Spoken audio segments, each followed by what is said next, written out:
Hey guys, what is going on? It's Jake from Memory Cards, and I'm here to bring you a quick review of Yomawari: The Long Night Collection on Nintendo Switch. Yomawari: The Long Night Collection is a bundle of two survival horror games, Yomawari: Night Alone and Yomawari: Midnight Shadows. So this review itself will be quite short because the games themselves are very short, and they are very story-driven games, so I don't want to give away too much because they're so short and you don't want to miss out on anything in the game. In Night Alone, you play as a young girl who is searching for her dog Poro and her elder sister. Within the first 5 minutes of playing, this game throws several curveballs at you. I was already spooked from the game setting up the initial storyline. Without giving too much away, you are involved in an accident which almost kills you and causes your dog to go missing.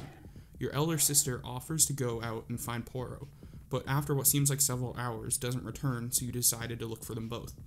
Along your journey trying to find your elder sister, you get lost and you run into a lot of creepy Japanese myths that haunt you, and you have to outlive them.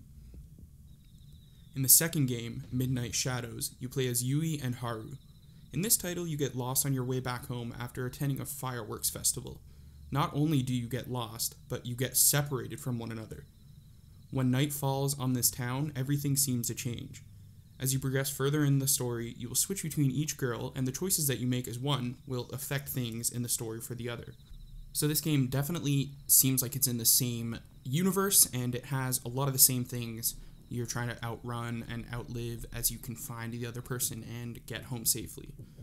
Both Night Alone and Midnight Shadows are visually deceiving. There were moments where I forgot that this was a survival horror series because of how things looked. While the graphics and visual fidelity may not be up to par with some other survival horror games, what's done here is done very well. And I think that the visual style that they choose kind of helps lure you into a false sense of security because everything looks cute, but then once things get serious, you can really see that it's not a cute game. The gameplay is rather simple. As said previously, it is a survival horror game, so it does have the usual wandering around while trying to figure out little puzzles such as how to open this gate so you can progress the story further. The scare mechanic that they've implemented makes it so you can't run around the map forever. You have a stamina bar, and while your character is scared, you won't be able to run as quick or as long as you usually can. And as you've seen in the gameplay here, I'm sure you also have a mechanic where you can hide if you're kind of cornered by enemies. So there's a little bit of variance in the gameplay. The biggest downside to both of these titles, in my opinion, is that they're very short.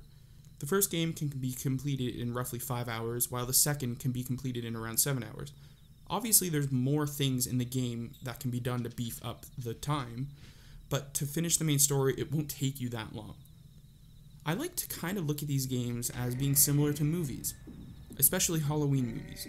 These games are something I can definitely see myself playing every single Halloween season just to get myself into the creepy atmosphere of the month. The Yomawari Long Night Collection releases just in time to get spooked for Halloween on October 30th for the Nintendo Switch.